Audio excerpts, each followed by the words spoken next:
Ladies and gentlemen, welcome to the special interview. Today we have a returning guest to the show, Jim Willie, the Golden Jackass, located at golden-jackass.com. Jim is the editor of the Hat Trick Letter, and I got to tell you, all of the things that we're seeing going on in the world right now, Jim has been talking and sounding the alarm about for years. And if you're not sure what's going on in the world, you need to really be following Jim. He's quite generous with his time, and he even offers free public analysis on his Golden-Jackass website. But when you really want to get into the finer details of what's going on, you need to subscribe to the Hat Trick Letter. I can't recommend it enough. Jim, I'd like to thank you for joining us again on Silver Doctors.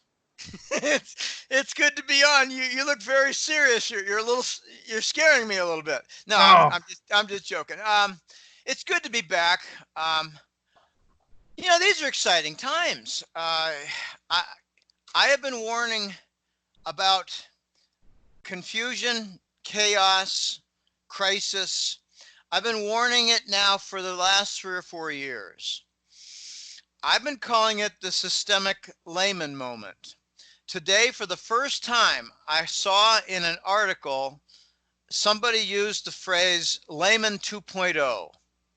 Okay, I've been calling it the systemic layman moment because look at what happened in 2005, 6, and 7, leading up to the climax of September of 08, which I gave several months pre-warning for. They created a subprime bond, and it was the mortgages, and they did a lot of different exotic things. they did, the collateralized debt obligations, CDOs. They did synthetics. They did CDO squared, which is kind of like an option on a future, which is leverage upon leverage. They call them CDO squareds. We didn't learn anything from 08 and the Lehman crisis. It's not really fair to call it the Lehman crisis. It was a Wall Street fraud crisis. They created an MERS, a mortgage electronic registry system for title management, and they permitted multiple uses of the same title in different mortgage bonds. Secure Stream was overlapping. They just did a lot of different fraud. But the key to my point about the systemic layman title that I give it is that we made the Treasury bond into a global subprime bond. We did much of the same thing, and we added a lot of different machinery to it. We had poor underwriting. Okay, we still have poor underwriting. We're not really clear on how many bonds are issued. We have now very distorted support for the Treasury bonds with the hedge funds. I was alarmed, it was about 2 months ago, to learn that the Fed, it was alarming, but at the same time, it just fits into the corruption angle. The Fed was permitting the hedge funds to come to the window at repo for aid. And it basically turn in your Treasury bonds and we'll give you cash because you're strapped for cash and you got a liquidity crunch and you're pressed. But what the hedge funds have been doing is a lot of weird things. They've been borrowing your assets while you're asleep and putting them back before you wake up. That's simplified. But what they're also doing is what's called the swap trade. They're shorting the interest rate swap derivatives. And to be honest, it took me a good hour with some explanations to comprehend what a swap trade was. What they do is they buy the treasuries, and against that, they have a basis of shorting the interest rate swap derivative. So they're not really at risk for the treasury yield movement. They're at risk for the difference between the swap and the treasury. The swap has its own rate, and things have turned a little upside down, screwing them up, forcing a lot of hedge funds to come to the repo window. Okay, my point is that we've done a lot of weird science. We heard financial engineering in this term 20 years ago. And we heard Greenspan in 2001, 2, and 3 talk about the wonders and the big benefits of financial engineering and offloaded risk. Well, then he left town, quit the job, and let the whole disaster fall on Bernanke's lap with the layman, which was financial engineering gone amok, gone awry, gone screwball, disaster, flare-ups. Now we've got the U.S. Treasury bond being recognized worldwide for the last 2 or 3 years as being defective, fraudulent, and I call it the subprime global bond. Why are all these Asian and Eastern nations abandoning the dollar and trade, dumping their treasuries for the reserves management, their core for banking systems, if they don't believe that there's something wrong with it? Okay. At the same time, we had this unbelievable story of $21 trillion missing. You gotta laugh at this stuff. You do that at a company and it's shut down. You do it with the U.S. government, we declare war. And, that's simplified, but you do that with the U.S. government, you reveal the U.S. government fraud, and everything continues. And we get even more derivative activity producing these fake rallies. Now, I believe that there's an element of fakery, if that's a word, to this treasury bond rally, which, okay, I thought several months ago, it's going to be really tough to bring it below 1% because that's going to cause some problems. Well, here we are. Got down to 60 basis points. Now I got a different call. I believe we're going to see a lot of very weird, volatile movement between, like, say, a lower bound of 30 or 40 basis points, an upper bound of, say, 80 or 90 basis points. It's just going to rock around, rock around. Well, who would be the buyers to push down the bond yield?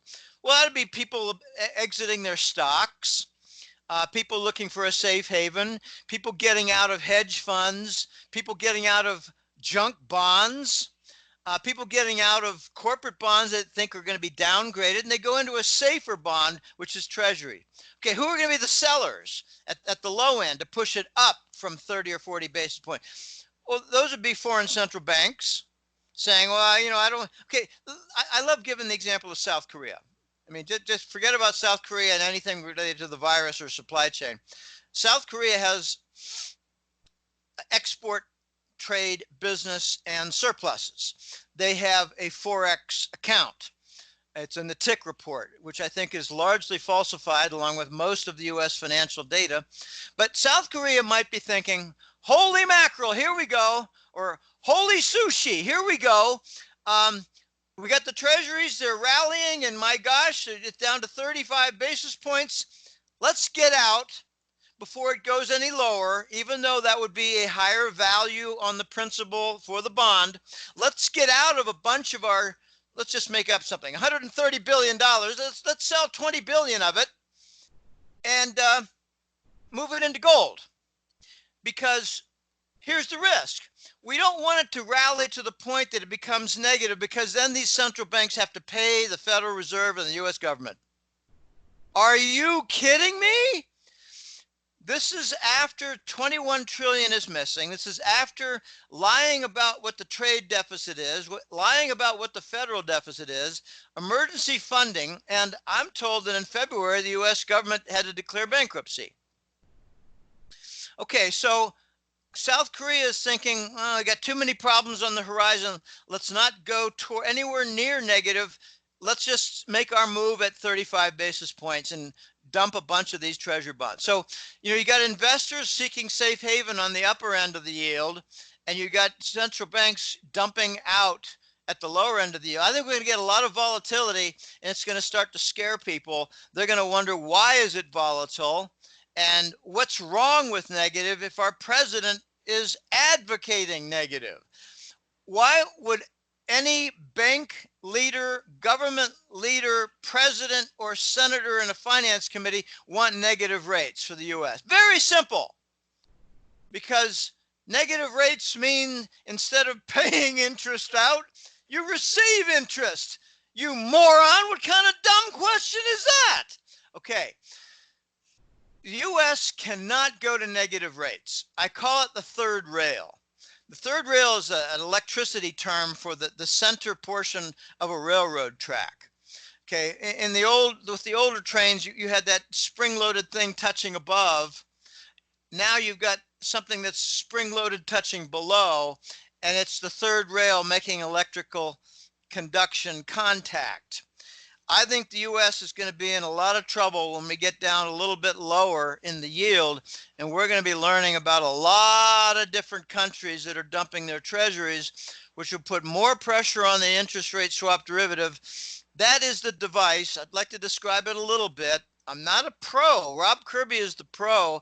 And when I say, Rob, give me your long version, and I go, wow, that's messy. Now I say, Rob, give me your short version. And I say, okay, I think I understand it. I've never been given an explanation of the interest rate swap derivative, which is the machinery producing phony treasury bond demand. I've never been given even a short description where I say, by gum, I understand that. I got that up and down. No. I just have a good portion of comprehension. And maybe after a few more explanations, I can move that up a little bit. But I'm nowhere near 95% comprehension. Okay, let me just give you a quickie on the interest rate derivative. It's going to be a little funny because I admit my shortcomings. I'm not a finance expert. I'm not Rob Kirby. Rob Kirby is such a smart guy. He's a good guy too. He's a generous fellow. I've spent time with him up at the Canadian conference for the Cambridge House. That was a couple times. With the interest rate swap derivative, the first thing to remember is it requires a very low short-term rate because that's what they're shorting. They don't want to pay a lot, so it's kept low. And when they tried to move toward normalcy with raising interest rates, what they were doing was dicking around, screwing up the interest rate swap derivative. I think it was a trial. Okay, I honestly think their quantitative tightening for 2.5 years was a trial. How much will it mess up the financial markets? How much will it mess up the derivative machinery? Because the feeder system relies on near free in-stream feeder cost. Okay, they short they short the treasury bill with a short-term maturity, and they go long the bond. Well, what's the natural effect? Well, it just squeezes them together. They're shorting the short, they're going long the long, so you're going to get a rally in the long and you're going to get a sell-off on the short. But the Fed makes sure that the short doesn't ever go up because they don't raise interest rates. But they did. That's why I think it was a trial. Now they're going back down, and they had an emergency because they realized we really screwed up. And they're never going to say that. But I was saying a year ago, they really screwed up. I was saying 2 years ago, what on earth are they doing? This is suicide. And now we see some of the effects. Okay, so the feeder system for the interest rate swap derivative, it's called IRS, and it's kind of funny because it's not the income tax. It relies on the free feeder system, but it then moves on some kind of an arbitrage that's very difficult to comprehend fully of the coupon versus the standard bond. The coupon type versus standard bond. And out of all that mist with the free feeder system comes a purchase order for the treasury bond. I'm under the impression it's getting confirmed every single month that about 70% or more of treasury bond demand, which securitizes and makes into a structure the US government debt, over 70% is fake demand. It's coming from the derivative machinery. Now, go back in time, back in 2012. Why did they move to QE? Why did they move to formalized Fed monetizing of bonds? Why did the Fed say we're going to purchase through printed money? They call it easing, quantitative easing. Why would they ease and use the printed money to buy treasury bonds unless foreigners weren't buying it anymore? Okay, so QE was not a stimulus. It was an emergency policy to prevent treasury bond defaults. Okay, that is not an interpretation that you see out there.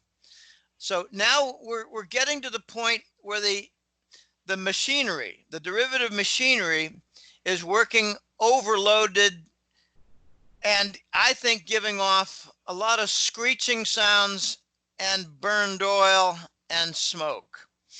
I like to make the analogy that we have been promoting the treasury bond complex as being the safe haven, but I call it the burning building.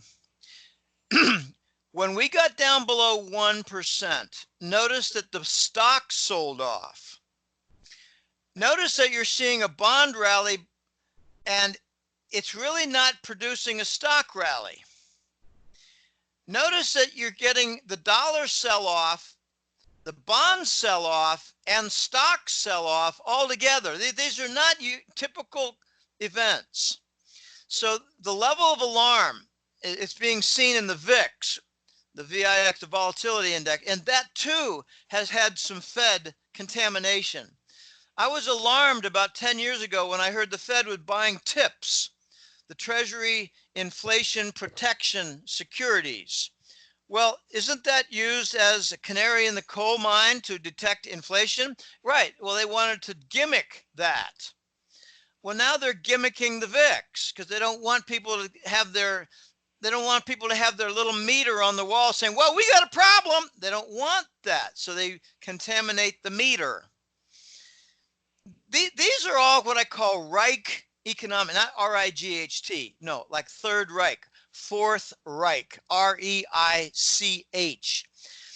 I believe Reich in German is kingdom. When I visited Germany a long time ago, I was kind of amused. What's the name? What's their name for Austria? Österreich, the East Reich, the East Kingdom. What's their name for France? Frankreich, the French Kingdom. Okay, so just a little aside. I like little word science. I have to tell you, my father's a literature professor. He's been retired since '87. I have only about 2 or 3 words that I've ever stumped him on for their origin. And this is a strange aside. My dad's a smart guy. My dad's a great writer. And I write technically, he writes for literature and analysis and symbolism and stuff like that. I'm named after Henry James, not James the Apostle, Henry James. Because that's what my dad did his thesis on for his doctorate in literature. But one word I asked him a while ago, I said, Dad, what's the origin of the word sincere? And he said, and he hates to admit it. Jim, I don't know. And he's struggling. Jim, I don't know. I said, it's Latin, without wax, sincerus, without wax, you're sincere. And they used to, put wax on, columns of the Parthenon or some other Greek, structure, and it protected it from the salt air. So it later became sincere as a personality trait for humans.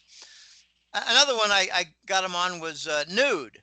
What's the origin of nude? Nude is naked. Well, nudo is a knot. Nudo, like if you're traveling at 22 knots on a ship, in Spanish they say 22 nudos. And desnudo is without knots. Desnudo is naked in Spanish. So, loincloths were knots on the side. Without your knots, you're all exposed. Okay, it's kind of funny. But we say nude is naked, but it's desnudo is naked. Nude is knotted, which is not naked. It's very funny, very funny. Anyway, I like studying these various things. They keep me amused. But back to the real world here. We're in trouble because now we've gone. Remember we used to hear 2 years ago, well, we're not out of ammunition at the Fed. We still have some tools. Well, the tool that they're running out of is low interest rate. The tool that they've overused is the interest rate swap derivative to create phony bond demand. The tool that they've abused in a big way that's public, very visible, is the repo. Okay, repo very simply is bring us your treasuries, your treasury bill, your treasury bond, whatever, your notes, and we'll give you a 24-hour loan against them, and tomorrow you can bring your cash and handle it all and wipe it clean. And that worked for a little while, but then they realized they can't pay it back the next day. So they made a term repo, 2 week. And that got oversubscribed. Everything's getting oversubscribed. Why is that? Because there's problems everywhere. Now, I like to search. You know, when I see some smoke, I say, what's going on in there? I don't say, wow, that building has got a lot of smoke. Isn't that interesting? I hope it doesn't obscure the sun. No, what's causing the smoke, you idiot? What is the fire? What is causing the smoke? And what I came to learn is that hedge funds were blowing up. The swap trade turned negative, which means that the positive interest rate differential that they were exploiting with leverage turned against them, and they were losing on it, and it blew up their entire hedge fund. So what did they do in reaction? They went to the Fed and said, can you bail us out? And the Fed said, well, what are you doing? And they showed them what they were doing, and the Fed basically shit in their pants. And then the Fed said, okay, we're going to make a decision. We'll buy everything and we won't care who owns it, because the hedge funds had to admit, we're not sure who owns what. And the Fed said, we don't care who owns it. We don't care whether it's impaired. We'll buy it all, because we're going to save the system. We're going to be the hero again, buyer of last resort. In 2008, they did not buy things with an unknown owner. They did buy things that were impaired in value. So we're going to a new level of systemic chaos. I don't see a solution for this. And for the last 2 years, I've been saying we're going to get to a point where things start to break. And I think things began to break for the Treasury bonds, Paul. It's evident with the term repo. It's evident with the volume of the repo. It's evident with the expansion to the hedge funds for qualified borrowers at the repo window. It's evident for the unknown and impaired value on these assets. I think we're going to be moving very soon to the Fed buying corporate bonds. Now, you might say, well, there's no precedent. Well, yeah, there is. Take a look at Europe. They've been doing it now for 3 years. Okay, there was no precedent for the Fed to buy crude oil futures, but they realized that unless they did, the Wall Street banks might get crushed from the lowered oil price. Lowered oil price. Does that ring a bell? Yeah. Did we see a tremendous decline in the last couple of weeks with the oil price? Okay, let's switch over to Putin. What nation is the best positioned for the reset? You got to exclude China now. You used to be able to say, well, they got tremendous industrial capacity. They got tremendous available labor. They've got tremendous shipping capacity and shipping lines. They've got great support of their major corporations. And a lot of that has kind of not been blown away, but been obscured badly. Russia. Russia is the best position. They got rid of their treasury bond exposure. They get rid of their dollar exposure. We invited them to do so by sanctioning them in 2014, which was a very stupid thing to do. But we do stupid things in the United States when we get into a desperate situation. And that is going to be a very powerful theme for the annals of history for whoever writes it. And I'm not sure who's going to be writing it, because I don't know who's going to be left around.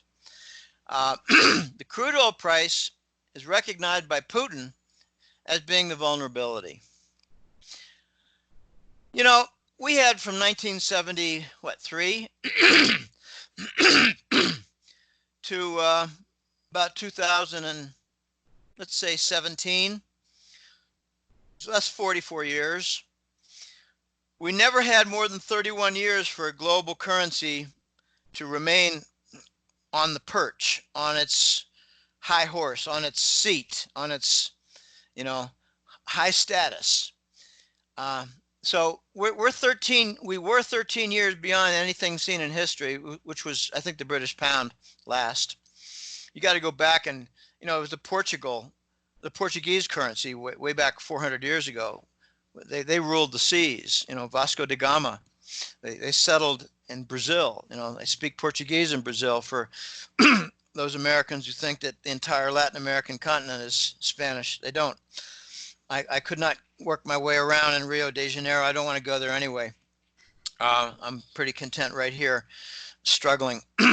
But Putin realized that the Saudis were in trouble. This whole Aramco stock sale. Okay, I correctly forecasted 2 years ago that they would have tremendous difficulty and might not ever go off, but it did go off, but it went off only locally. There were no foreign buyers. There were foreign entities involved, but with their foreign subsidiaries that were registered within Saudi Arabia. And that's not what you call a success story. They did get their launch, but this is not a launch of Aramco for expanding the Aramco operations. It was a back door for wealthy Saudis to get out of the treasury bonds and get into Aramco stock, which might be worth something someday if they ever get into their 2025 or 2030 vision from the new prince. I call him the new prince because I think the old prince was murdered. Okay, you know, he continues kind of like Hillary. I've got 2 pictures of Hillary from 2016. One is the 73-year-old hag, and the other is the, I don't know, 50-year-old, 48, 52-year-old woman who was in the debate at CNN. And golly, didn't anybody notice she lost 25 years of appearance? Or do you not think, okay, it's that bad? Do you not think? I think, and therefore I'm different. Therefore, I'm called a rebel. I'm called a rabble rouser. I told my sister there are 2 Hillarys, and she said, that's crazy. A friend of mine, this is a very good example of the lost awareness and stupidity, and call it what you want. I don't like mincing words. Lost awareness and stupidity. Okay, a friend of mine has a mother-in-law that he doesn't like. She married his father, and his father's got his own little story. Anyway, my friend showed 2 pictures to this mother-in-law and said, what do you think? Here's the old Hillary. Here's the new Hillary. Her reaction, she looks great. And he said, look, does she look different? Well, yeah, I think she had a makeover. I'd like to know who did it because she looks great. Where the question like, my gosh, how does anybody lose 25 years of appearance and all those wrinkles and all the double chins? How could it even be the same person? Well, it's not. It's a clone. Okay, I'm not crazy. Take a look at the 2 pictures. 25-year differential. Where did it come from? And even Trump said in the following week, the woman with whom I debated on CNN. He didn't say Hillary. That was in his campaign before the election, after the debate. Very careful wording. Okay, you know, it's so weird. People think that people accept that Saddam Hussein had body doubles. People accept that Fidel Castro had body doubles. Why is it so hard for people to accept? I've seen these pictures of Hillary that you're talking about, and I've seen 4 of them. I'm not a doubter. I've seen 4 of them. I mean, back when she was reported to have some serious health problems with a brain. I don't even know what to call it. Not a deformity. She had a sickness, a brain illness in her. Oh gosh, what's the word? Cerebellum. She had a cerebellum, and lots of different theories were coming up. You know, like drinking blood and all that stuff. Yeah, maybe. Who knows?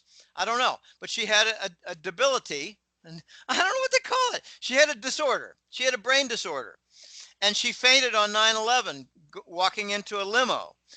And reports came that she died within a day or 2 or 3 after that. I don't know. So she couldn't do the debate in October, 1 month later. So they called in the clone. And I believe the clone is operating now as Hillary. And who knows? I hope she becomes Biden's running mate. I really do. I want the scrutiny. I want the before and after pictures. Okay, this is just ridiculous. Anyway, back to Putin. And this might be the second Putin also. Okay, pardon me, I got a tickly nose. When I talk, I have a vibration of all my nose hairs. I've got a very astute client who studies a lot of different things on the fringe. And a lot of it makes sense. I adopt some of it. I leave some of it aside, like stuff regarding Antarctica. I like to check it out a little bit. I don't get all worked up about Antarctica. Maybe I should. And one was, oh gosh, I lost my thought. I'm sorry. We're getting back on Putin and how he might not be Oh yeah, the person that we think he is. Yeah, sorry. I go off on tangents. Sometimes I get on a second tangent, I lose myself. He showed me pictures of Putin back in the 80s, and it's a narrower skull. It's a slightly different hairline. And you could always say, well, here we are 20 years later, we all have a different hairline. Yeah, I got a hairline. It's kind of crazy. I'm not too happy about it, but, as long as I got my rugged good looks, we might be dealing with the second Putin. There's stories that the Rothschilds killed Putin, the original Putin, when he tried to boot out all the Rothschild bankers and make independent their banking system and central bank. This is the story. I won't go long on this, but so a new KGB came up with another Putin, who was not only a lookalike, but a stronger personality and a better negotiator and a better speaker and a better potential leader. So they made him the new Putin. Okay, great. Now, I don't want to get back to Hillary. I can't stop laughing about Hillary whenever she comes up. She was never qualified to be New York Senator. Never. She was never qualified to be Secretary of State. Never. Putin is realizing that the Achilles heel of the dollar, to really put it down, to really bring about and hasten its demise, is the crude oil price. Very few people realize that one of the lowest cost producers in the world is Russia. The Saudis are low also, but not as low as the Russians. And I don't know exactly why. Could be plentiful supply, could be cheap labor, could be state-controlled labor. I don't know. I don't care. One of the higher producers is United States and Canada. The shale and the tar sands are nowhere near the cheapest. They're near the highest cost. So Putin started doing something a couple of years ago, Paul. It was a brilliant maneuver. He saw Iran was in trouble. He saw Venezuela was in trouble. They were getting sanctions. So he said, we'll buy your oil and we'll provide you nice hard currency. I think what Russia was doing was saying, we're selling to the Chinese oil. We're taking in RMB. We'll give the RMB to Venezuela and to Iran, and they can operate with good, healthy liquidity and manage their banking system and their trade with the Chinese currency that we receive selling to China on a gigantic basis. That was called the Holy Grail deal of 2015. It was something like a, 10, 15, 20-year deal for 250 billion.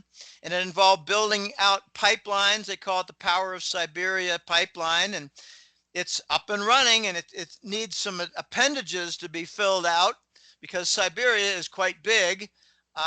And there's a lot of production areas, so they need to bring all that production into the main arteries going from China to Russia. Okay, the point is that Russia has basically adopted the Saudis. And you're getting almost every couple months a meeting in the Kremlin where they summon their boy from the Saudi throne.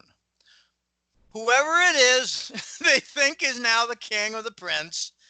I think Prince Salman was killed. I think Salman the king doesn't know what day it is, doesn't know what his name is, and doesn't know how to prevent saliva from dripping onto his robe.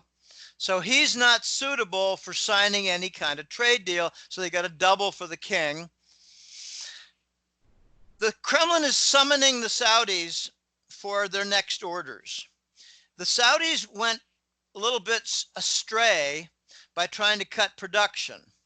They want the oil price to come back up because the Saudis are facing bankruptcy and sovereign debt default and ruin of their nation, not just their economy, ruin of their political rule. Their whole kingdom is at risk right now. So they were summoned to the Kremlin, I think a couple of weeks ago, and they call it OPEC plus. OPEC plus means plus Russia. Russia is not a member of OPEC, but OPEC plus means OPEC plus Russia. I've been saying for a couple of years, OPEC is dead. They can't get a single policy unified and agreed upon and acted upon and, you know, made reality. Okay, so Russia basically said, nope, nope, Saudis can't do that, can't do that. We're going to keep the production running and we're going to drive the oil price down to wherever it belongs. And they can always say, we want a fair price, we want wherever it belongs. The coded communication is that'll do harm to the dollar and do harm to the United States. Now, I don't like this. I don't want harm to my nation, but we've done a lot of wrong things. We've done a lot of unpatriotic things. We've done a lot of fraudulent things. We've done a lot of, I don't like the word genocide, but we've done a lot of very violent things militarily that have destroyed economies, produced a lot of migrants, and pretty much wrecked lives at the million level, in the millions of people level. I think Putin realizes this, and he's trying to put the final touches to the demise of the petrodollar. We've had for quite a while the Saudis selling oil to China and receiving RMB currency. This for quite a while. The Voice told me about a year ago now that it's been going on for a few months. So just think that it's maybe close to a year and a half that this has been going on. Well, what does that mean? Well, it means that the Saudis are not loyal dollar players, or not loyal treasury bond investors, and therefore are in line for terrorism at the hands of Langley. And we saw it last August. They claimed that it was from Iran, but they had NATO missile markings. They had Czech corporate markings, Czechoslovakia, Czech Republic. So that was all called a lie. And who are the ones to call it a lie but the Saudis themselves? With the, what was it, the foreign ministry had several large tables full of missile fragments so that the whole world could see that NATO bombed them. And, you know, look deeper and you see that it was the United States and Israel. So, you know, we don't want to get into all that because it's, you know, dangerous ground. I think the Saudis are going to get more terrorist events, and the press in the West will say that it's all domestic and it's all, you know, resentment of the royal wealth and abuse. And yeah, okay, fine. Yeah, it has nothing to do with abandoning the dollar. Okay, well, Putin realizes all this. The Chinese are doing very clever things too. They lend money to Angola, and they lend it in the form of treasury bonds. So the Angolans pay their debts and pay their bills and whatever, and then they sell their oil and pay back the Chinese in RMB. So a conversion processing center for treasury bonds is Angola. I mean, you can't make this stuff up.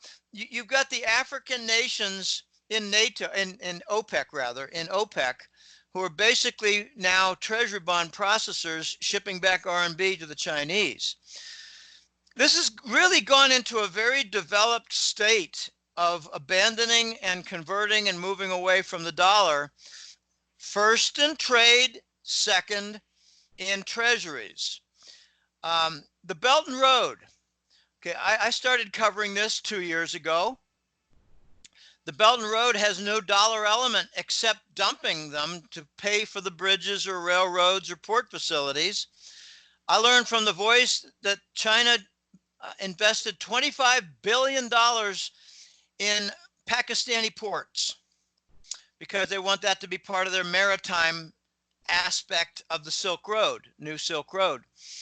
And he said it's actually a much bigger investment if you count the inland development and the inland communities and the inland military bases, because the Chinese put some military installation to protect the ports, because the typical US and NATO response is to sabotage whatever is built that's not going to be based in the dollar. So here's what happened. Can you just follow some sequence of events here? The end of, no, by the time we got to July last year, I came to learn that we had approximately 600 and something billion in trade completed at the Belt and Road. By that, I mean all the various projects, a couple hundred projects, dozens of countries. Don't need to list them. They're almost all Eastern Hemisphere. But I believe some of them included Eastern Europe. You might have Hungary thrown in there for a couple projects. Turkey was in there for a couple projects. By the end of the year, I was curious, how did that turn out? It was 620, I think, for the first half. Well, I heard it was 1.34 trillion. So it was about 710 billion for the second half. It grew. And then the virus hit. And don't expect the Belt and Road projects to have that kind of continuation or even acceleration. I'm really curious to see what are the first 3 months of the Belt and Road going to be. Will they be over 300 billion, which would be about half, not quite half of 6 month segment from the past. We'll see. We'll see. Don't really know. But the Chinese and the Russians have interrupted some of their transportation lines, and I just don't think we're going to see 300 billion for Belt and Road in the first quarter. That's just my gut feeling. Not from what I'm reading. Now, Jim, you've put out some bombshells to us, and definitely as you learn more about the United States financial problems and bankruptcy, we want to follow up with you on that and get some more information as you learn more. But I want to stay on this trade for just 1 minute, if I could, with you, Jim, because with this, I call it human malware. That's what I've been calling. That's been circulating around. Like malware circulates around. So with this human malware that's going around the globe, the impression that I get is just that trade has absolutely stopped and come to a standstill. But with what I'm hearing from you, it may not have 100% stopped, but it could just be that we're not seeing trade being done in dollars, and we're seeing is a stand-up of a non-dollar system. And then Belt and Road having a negative impact on that is kind of like an effort almost to slow it down. Am I processing any of these bombshells you're letting me hear correctly there, Jim? Yeah, let me try to transform what you're saying into a question. Is the supply chain basically interrupted where dollar is the trade payment? That's what I want to know.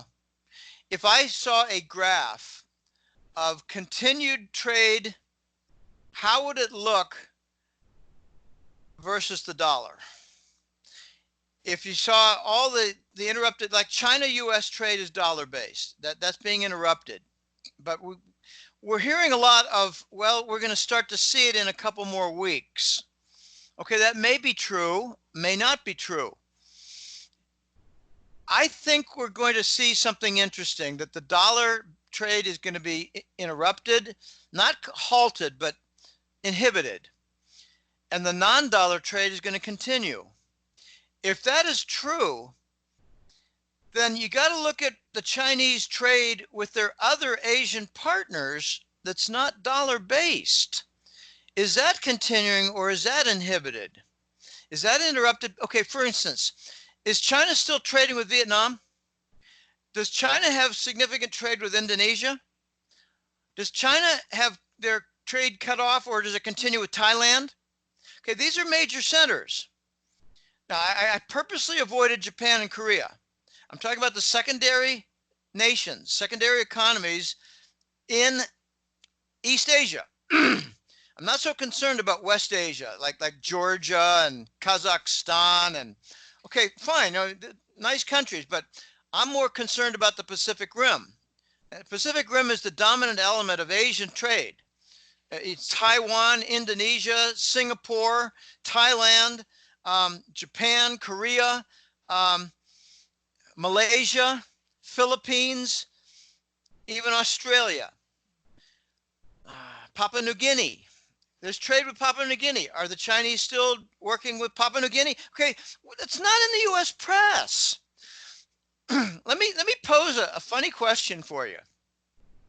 Do you know anybody who knows anybody who knows anybody who sees empty shelves that are not for cleaning items? like for instance, housewares, cell phone accessories, networking device accessories, uh, PC accessories, um, certain hardware items. I'm talking about the whole raft, and pharmaceuticals, the whole raft from China that's built up in the last 18 years or so. The Chinese supply chain. Do you know anybody who knows anybody who knows anybody who's seeing empty shelves from supply chain from China? The answer so far is not yet. Yeah, yeah, I would agree with that. I was just in my Walmart the other day, and they're setting up for spring with like their weed eaters and stuff, and I mean they got tons of stock just bursting out the seams right there. And you Well, know, it's take a unfortunate look. because my wife's like, you need to get one of those. But that's another story. But yes, as we're coming into these new seasons, I've seen this full shelving system right now. I have had a practice. I've been doing it for 15 years. I don't buy stuff on the shelf. I turn it around and look for made in China, made in England, made in Brazil. And here there's a lot of clothing, made in Colombia. Colombia is a major economic force in Latin America. I'm not talking about narcotics. I'm talking about clothing. I'm talking about shoes. I'm talking about women's underwear. They make the best, okay? I wouldn't be surprised if Victoria's Secret has some supply chains from Colombia and they don't put it made in Colombia. They don't put it made anywhere. They just got a Victoria's Secret label on it. And I'm a buyer.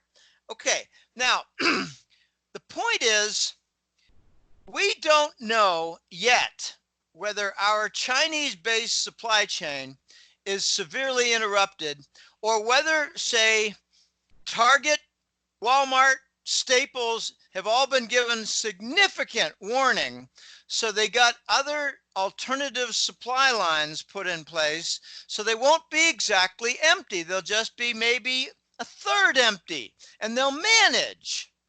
But the just-in-time phenomenon, just-in-time inventory, JIT it's called, might work against a lot of different companies.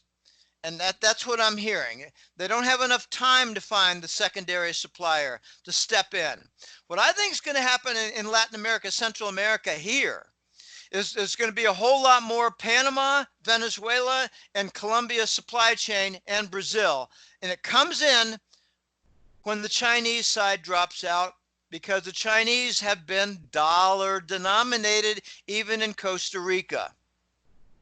You could say naively, well, no, Jim, they're using the Costa Rica colon. And I say, yeah, but duh, it's linked to the dollar in a tight peg. It's a managed peg. And it moves a little bit, but it doesn't move a lot. It doesn't move with Forex trading. It doesn't have futures contracts. Panama doesn't even want the Costa Rican currency. I went down there way back in, what was it, about 2010. I took a bunch of cologne, Costa Rican currency. I took some dollar. I went to a bank and said, I'd like to convert my cologne to dollar. And they said, we don't do that. Try that bank over there. I went over there and they said, well, we do it, but we have a 20% penalty. And I said, what? What's going on? They're a neighbor country. We don't want the cologne. We've got the dollar here. We don't want the secondary currencies that are pegged to the dollar and have troubles. Okay, so I came to learn that there's several tiers to the currency world. And I never went to Panama again with any Costa Rican currency. I managed to be lucky. I had a debit card. So I withdrew a debit card to manage my trip. Got $200 or $300. I'm good to go. I'm not a big buyer. I'm a sightseer. I went to see the Canal, which is a very fascinating thing to see. And I'll tell you what's even more fascinating than watch the water level for the locks go up and down to handle these ships exiting and entering. What's more fascinating is the Panama Canal Museum. Costs $7, worth every penny. Now that I have seen it, I recommend that you go even if they charge triple that. They got a ground floor of the construction. They got a second floor of the insects. They got a third floor of the vegetation. just the jungle. And they got a fourth floor of the routes, so you can watch where's the ships now, what's coming in, the Pacific side, the Atlantic side. You got a blinking dots for a ship that's in movement. Fascinating, fascinating. I didn't want to leave. And we had lunch at the top, and it was a good smorgasbord buffet, not overpriced. And I wanted to go back into the museum, but they said no, you'd have to buy another ticket. I said okay, I'll come back some other time, and I did a year later. Okay, my point is that there's going to be rerouting. That's the new key word: rerouting of supply chains. Now, I think the U.S. is going to have some problems with the Chinese supply chain. I think we're going to have some problems, but I think you're going to see some, I don't want to call it extraordinary measures, but we're going to see some rather impressive measures to work around. And okay, here's an example. The Chinese might ship to Brazil, and Brazil ships to the United States and changes some of the boxes. I don't know. And the suppliers will have their product, and it'll have a Brazil marking on it. And maybe it'll go unnoticed that on the item, it'll say made in China. Okay, but the box said Brazil. Okay, games can be played. Brazil is a big player. So is Argentina, and they've got very good connections with China, both nations. In fact, a big soybean contract was picked up by the Brazilians. The China backed out of a U.S. deal and got it from Brazil. China backed out of a wheat deal with the United States, and they got it from Argentina. Argentina is building them a road and a canal and a railroad just to get to a port area. Okay, there's a lot going on in Latin America with respect to China. Okay, the other thing, this is going to be a little more controversial because we're not quite out of time, but we're getting low on time. Does anybody know anybody who knows anybody who knows anybody who's really sick with the coronavirus? I don't. I don't know anybody personally. Okay. I don't. I'm not saying that there are no dead people, but here's the next question. My style, Paul, is sometimes when it's very confusing and nothing is really definitive and information is a bit murky and there's some false information thrown out our way just to fly in our faces, I like to put an opinion, a theory, which in marketing research we officially call a construct. I like to put the construct on the wall. Okay, if you put the construct on the wall that 9/11 was done by a bunch of Arabs who had trouble flying a Cessna, took over a Boeing and flew it into the World Trade Center and killed a lot of people, and it forced the whole collapse of the buildings. Okay, you put that construct up there. Here we are, 17 years later, 16 plus years later. How many supporting items of evidence are there to that construct? Well, there are a few. How many are against? A couple hundred? Okay, so if I operate from a Bayesian statistics point of view, Bayesian probability, I guess you call it, and I just start with, well, I don't know, I'm impartial, it's just 50-50, let's just say we don't know, it could be terrorists with the Arabs, it could be self-done with the cabal and all their bankers and whatever, and Silverstein and, Wall Street, whatever. I don't know, it's just 50-50. You put on one after the other, and you come up with what's called a posterior probability. I would say the posterior probability for the official story is now getting down toward rock bottom 10%, single digits. But we're left with this profoundly disturbing consensus. It doesn't matter. It's now our reality. We have to deal with it. We got the Patriot Act. We got all these new bank strictures. We got the new laws. We got all these new policies, and everything is built upon it. So it really doesn't matter whether it's true or not. Well, now we got another one, and that's this virus.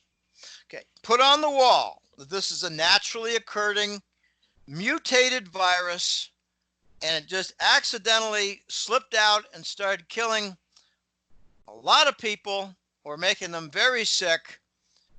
Put that construct on the wall.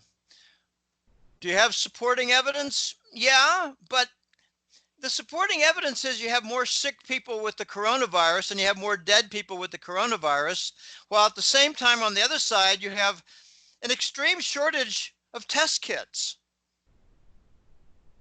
How do they know it was the coronavirus?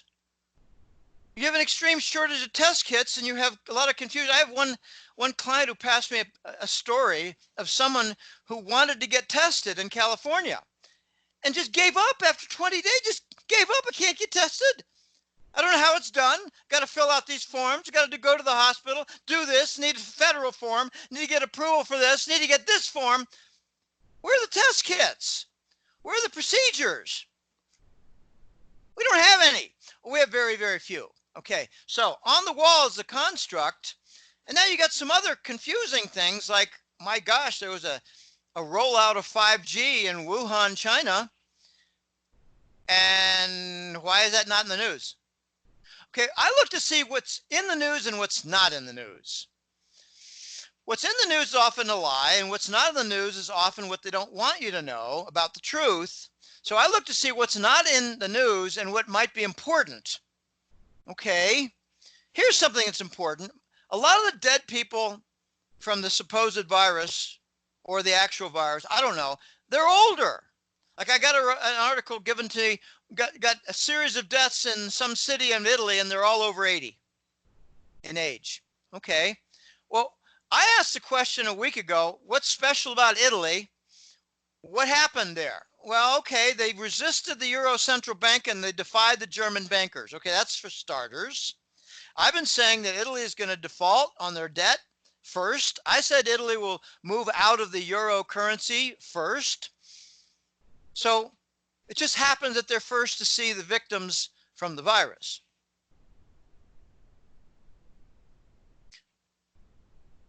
What a coincidence. Okay, then I read Wuhan and Milan were both introductory rollout sites for 5G.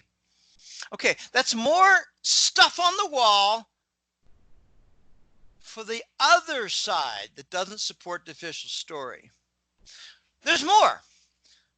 Can I interrupt you for 1 sec, Jim? Go ahead, go ahead. This is fascinating because a lot of people don't know this, but many years ago, I had a job where I worked in the National HIV and STD call center for the under contract for the CDC.